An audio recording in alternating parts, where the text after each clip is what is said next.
Hello everyone, this is Ethan Dragon, and welcome back to another episode of Fire Emblem Heroes. So here we are, Ether Raids, with our replays, and well, it's not quite the end of the season, but as you'll see why, we're probably only going to get, again, maybe one or two more matches at most, so let's just get into the first replay. So of course, like I mentioned in the offense video, I'd be talking about what the heck happened on offense this week. So of course, Few Arm was bonus, and it's water season, so I decided I would go ahead and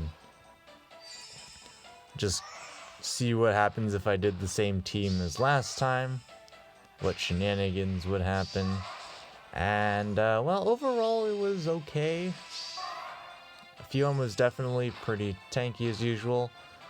Didn't have as many issues as on picking up kills as in previous weeks, just because of the matchups we ran into. Saw plenty of dual lifts and legendary Sigurds because it's wind season, knots and Bramamons and whatnot, but in general, Fion was real tanky enough to just wall a bunch of them. There was a Gale Force Fallen Edelgard. I just had Few Arm hit enter in front of her, and well, not sure what they were planning here. Probably a mistap of some sorts, because this is never going to end well. Here is something to believe in. But exactly. This is so rigged. What is this? That's so rigged. But yeah. And so Fallen Edelgard just attacked Few Arm 3 times, and Few Arm finally picked up the kill after the third attack. Because, well, the thing with Gale Force Fallen Edelgard is that she completely relies on her attack stat, so you can just sit there and wall all day, which is nice. But the trouble came during this one matchup. There was a... Okay, what was the team? I'm trying to remember. There was Dual Leaf, there was Knots, Duo Peony, Duo Sigurd, Bramamon, the healer Larshell, and I'm forgetting the other unit. Was it Bridecatria? It might have been Bridecatria. But so the problem was I had everything calced out. It was going to work out okay. It's just that what I didn't calculate was I forgot that there's this thing on Dual Leaf called Kanto 2. And so my plan was to allow the Duo Sigurd rally thing to happen and then just like face tank all the units and one-shot them or one round KO them or whatever. The problem was that Dual Leaf used Kanto, and I made the silly assumption that that Kanto didn't exist. I was looking all around at, I think there was a far trace or something, so I was like trying to make sure there was no Kanto, and then I proceeded to forget Dual Leaf's Kanto. So he Kantos, gets danced, With all my strength. and snipes down my Milla. And the problem with that is that because he sniped down the Milla, he didn't murder himself into Few Arms, so the subsequent turns, I actually just calced everything out, and it was looking okay, but then I mistaps and didn't buff correctly. My calcs could have been incorrect as well, too, because it was pretty close margins, but it just ended up happening that we just got absolutely steamrolled after that, and that was just a complete loss. It was a double match as well, so not good for us. But what are you gonna do? It happens. And well, the other match that went wrong was actually the second to last match of the season, where we were up against, like Dual Lift, Not, Legendary Sigurd, Duo Sigurd. There was a Leonie with Plegian Bow. Bramamon, I think. Trying to remember all the units, but you see too many of the same units over and over that you start to question what you actually went up against. But the problem there was, I don't know why it didn't occur to me at all, but my brain decided to think that Legendary Sigurd had an assist so that the knot would move first, and then Legendary Sigurd would be able to reach my Fjorm and murder himself into her, and then I would be able to chain stuff from there.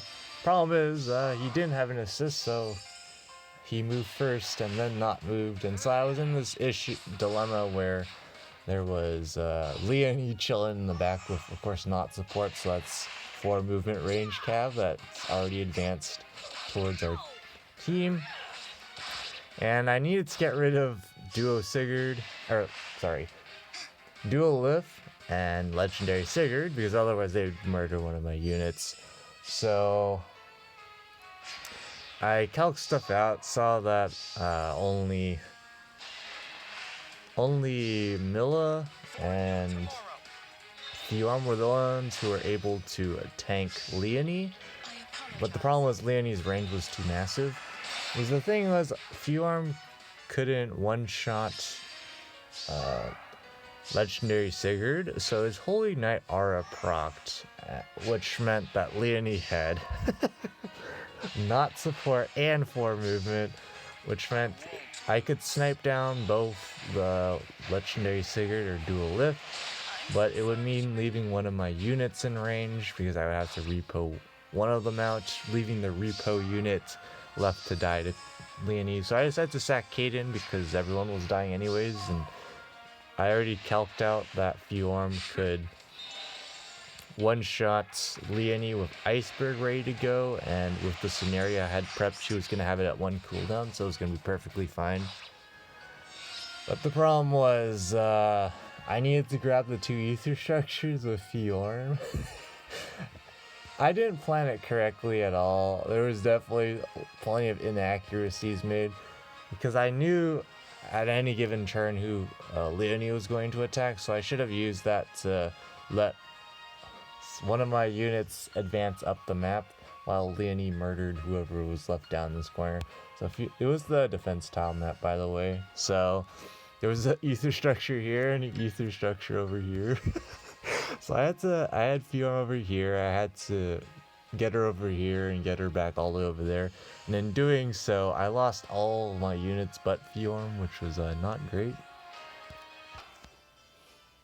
Yeah, speaking of not great, people so far trying to just face tank hasn't been quite going too well.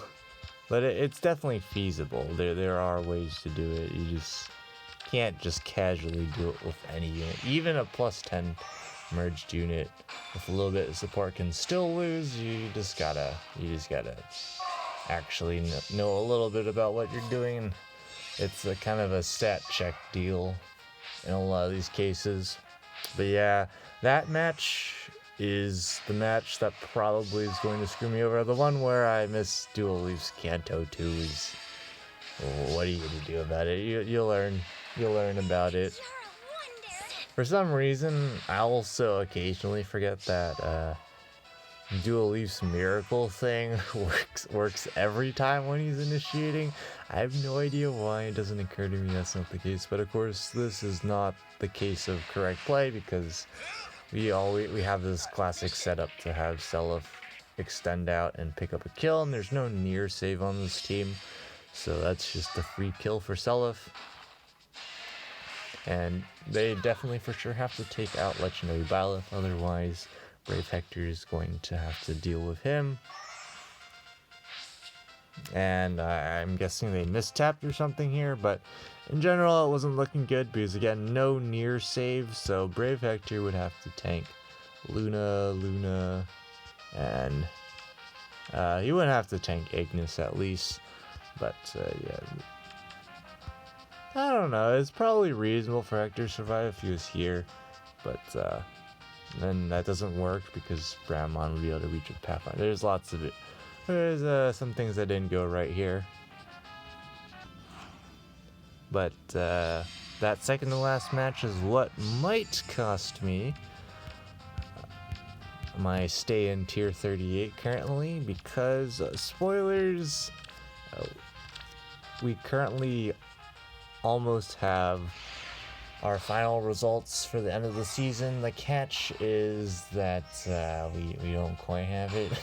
Because we got a defense match about 12 hours ago when I wasn't under lift loss protection. That spoilers, we ended up winning, but you don't know how many replays there are, so you don't know when you don't know when the replay is going to be, but or when it's going to be the last replay.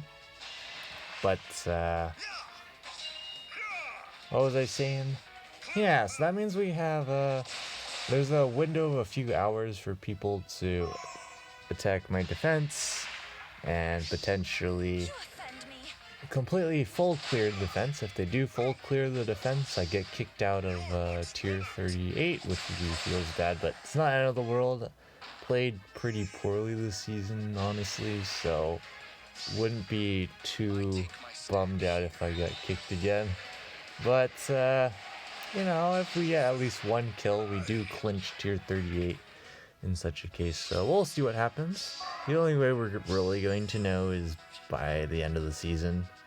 And well, another Brave Hector bites the dust, trying to face tank our ranged units here, and he didn't even have to tank Legendary Bylethir, so it could have been much worse. But here we go, we have this team with Yuri. Yuri bonus, definitely super useful, mostly for that plus 10. Well, honestly, the plus 4 attack, and well, all the stats are useful because he generally does have to take a counter a lot of the times, occasionally. So, definitely useful, and of course, Yuri shenanigans with Kanto and the free movement, absolutely fantastic for stuff like this. And here they have was it Harmonized Dorothea and Dual Hilda? They definitely can do some things here. You're just able to absolutely obliterate Not, because of course Not did not have any buffs. Haha. And of course with the Kanto they can just run, but of course that's not really running because I have Legendary Byleth here with Sublime Heaven. Going to pick up the what is it with Legendary Byleth and exact lethals? Of course, there's also Seliph to follow up there, so, you know, it still would have been a kill, but, yeah. Uller is just going to obliterate Seliph, there's nothing you can do about that. And, you know, Ira can pick up the kill on Byleth, I guess, here. Fast enough to pick up a kill. Of course, my Legendary Byleth is minus speed, so not great for him. Alright, they isolate and hit end turn, but Ira has to deal with the double Bramamons, and they're going to do a lot of damage here. This is the +9 Bramamon, she just straight up one-shots, no sweat, and they're not in a great spot, they can still win here. But Uller doing her job, picking up one-round KOs. Dual Hilda getting a kill as well. I mean, not exactly sure why they need to do that. I guess it's just SP farming? Yeah, SP farming cog. But that's, I believe, Harmonized Dorothea's Harmonized skill for the extra action, and isolate and ruse and whatnots because they can. Nils are never going to one-shot even Uller. So, Rifus. Looks like they're just going to clean up the match here, or they could surrender. Nope, they're just going to clean up. Except Dorothea's not actually cleaning it. Maybe they're feeding SP. Feeding SP to Uller. Yeah, Uller is not too bad on offense if you're trying to get a unit to pick up kills, but yeah, definitely not so great on the bulk, especially when you're running double life and death like that. Yeah, as you can see, so far in defense, we're doing alright. I don't know whether it's because Legendary, well, of course Bramamon bonus is certainly helping, but I'm not sure if what Legendary Byleth is deterring. He is kind of tanky, I guess. He never actually has a bonus on him, so he only ever has +7 from ideal. So yeah, he has whopping 45 defense. Wait, is he bonus? I don't think he's bonus anymore. Wait a second. Yeah, he's not bonus anymore. What am I thinking? I think I'm just using him to try him out here. Yeah, because triple, yeah, he's definitely not bonus. He would have 65 HP if he was bonus. So yeah, I'm not entirely sure. Between him and Legendary Crown, which is better? I guess you can call it drive. It's not quite drive no follow-up because it's speed based, but it is useful for sure. There are a lot of units trying to attack that 7-slot Bramon that rely on guaranteed follow-up attacks for some reason if they can't double for some reason, but you know, they move out of the way, which is fantastic. Allows them to avoid getting murdered from our chase down with Nuts. But Seliph is here. Knott's here. Seliph probably just gonna absolutely obliterate with Ignis here. Yeah, I really would like Seliph to have one cooldown Ignis. There are a lot of instances where units can double him, but they have to take a counter before they one round KO him. So it would be really nice if we get Ignis at one cooldown. But there's no convenient way to do it because running quick impulse in your seal slot does not seem like something should really do for them. Maybe we'll try it out 1 week or a few weeks even to see. The attack defense form is pretty important. Because then in formation, you know, then he has 70 and then so 80 attack and what is that, 59 defense or whatever. Oh, actually has 83 from Nod or something. Yeah, decent amount of attack to potentially one-shot with Ignis. And yeah, Legendary Ryoma is bonus, not Legendary Byleth. And well, I figured it just wasn't worth using Legendary Ryoma on offense because his problem is that sure, he did get a pretty big upgrade from his Legendary Hero remix, but the problem is that's about it. He didn't quite get enough. He definitely needed like penalty neutralization and other things. If you're gonna try and tank, if you're gonna use him offensively, then it's certainly reasonable to just run with what he has. It'll be decent, although definitely lacking in damage output. So there's that to worry about.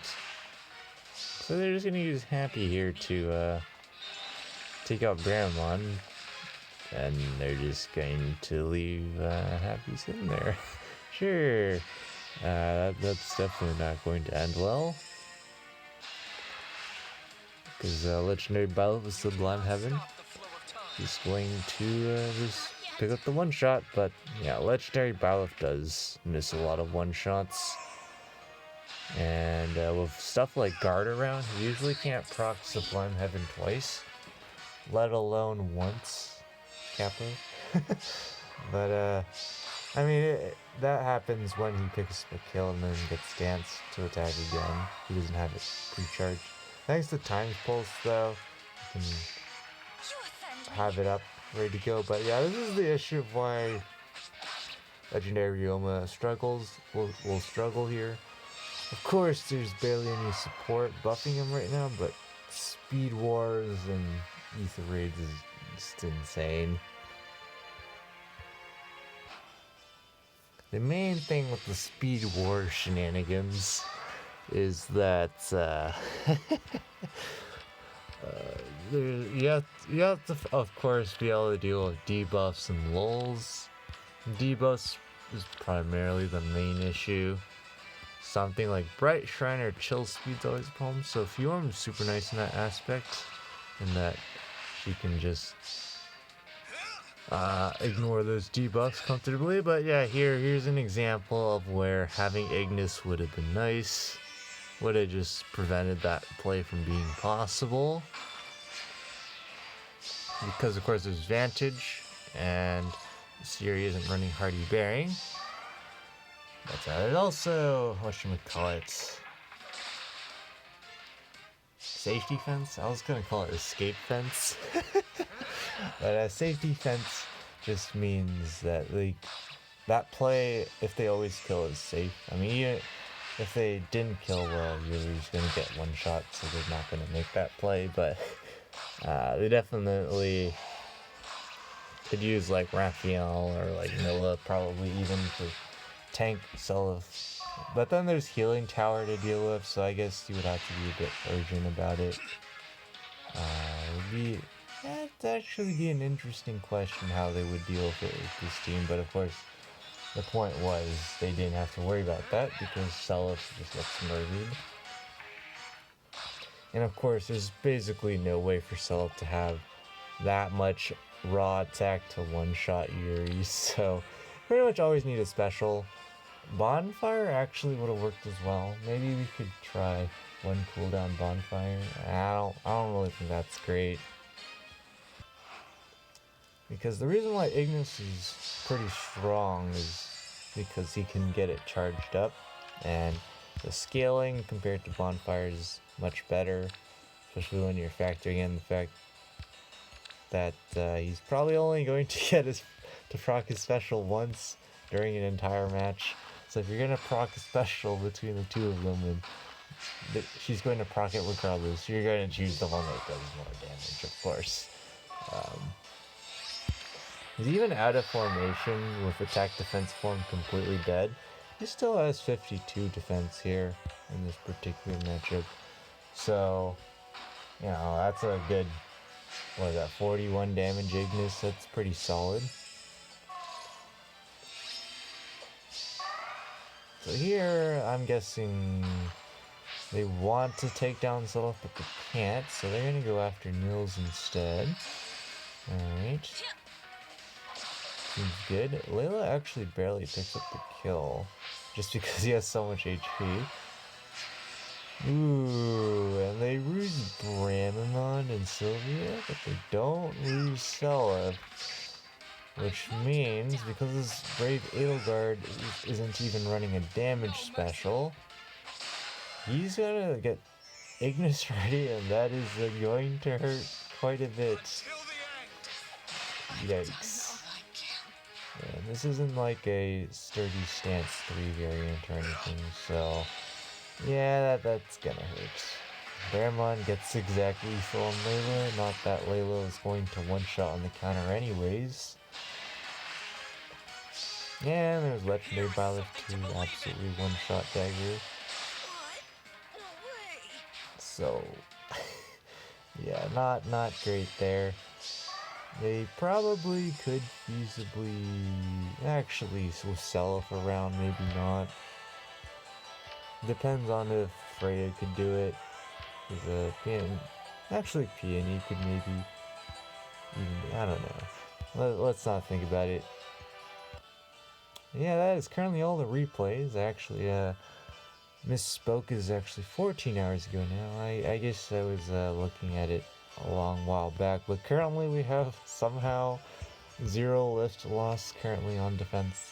I hope that changes because this defense is not good enough for that. I think the primary reason was that we lost that double match pretty early on in the season, so we got kicked down. We didn't climb the tiers as fast as we possibly could, which meant the matchmaker probably gave us folks in the lower tiers, which generally speaking, because of the saturation, means maybe not as stacked players, either with strategy and damage counts, or just having units with stats. But actually, you have to do arenas still here. We've already seen resonant battles this week. Arena, this is just random 5-match score. Looks like a few wins on defense, but yeah, we're currently not making it back up to tier 21. Kind of want to because pretty sure it's legendary crown bonus, so probably want to be in tier 21 to compete during that time. I'm sure it'll be an absolute nightmare though to clear runs, especially with the diversity of unit shenanigans that are around nowadays. But decent score in arena assaults, and I don't think Tempest trials and stuff like that. Oh wait, there's 14 bombs, right? The special hero, the new heroes banner, not special heroes banner came out. Guess yeah. We'll be back, probably going to get at least one or two more replays, but otherwise we'll be back when the results drop in.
Alright, we might have luck sacked because, as you saw, the last replay was a loss. Just a fail, but it happened to be just within the lift loss control window. So totally not rigged. We'll see if we made it. And it looks like we did. And yeah, -0 this week on defense. Probably because we goofed up that one match, but this season's going to be definitely interesting. We can definitely score decently on both sides. Fiorm's bonus, don't know if I want to use Fiorm. Odor's bonus. I'm not sure about that one. Well, we're gonna have to think about it. As for defense, we're probably just gonna have Lift be the end turn unit, probably some slot unit. I'm not entirely sure yet. But probably should kick out Byleth, maybe put in someone else. I kind of feel like Crom's kind of redundant because there's Brave Erica, but Crom does some other things that Brave Erica doesn't necessarily do, so maybe it's worth having him around, but probably not. We're just not going to use him. We'll just see how this layout goes. It's a meme layout, of course. It's not intended to be that good. It's reasonable, you know, very straightforward if you know what's going on. It's not too difficult to figure out what's going to happen if you do something like hit and run. So almost back to 900k feathers. Definitely have plenty of units that want to build up to +10. Some like notable ones are like Shershi, Gordon. There's plenty. But Shershi and Gordon for sure, because brave weapon users definitely like having more attack especially. And the extra bulk's nice, but yeah, we have a bunch of rando units still to build up. But anyways, that's gonna be it for this episode. Thanks for watching. Wait. Yeah. Thanks for watching. As always, this is East Dragon, and hope to see you all next time. Bye.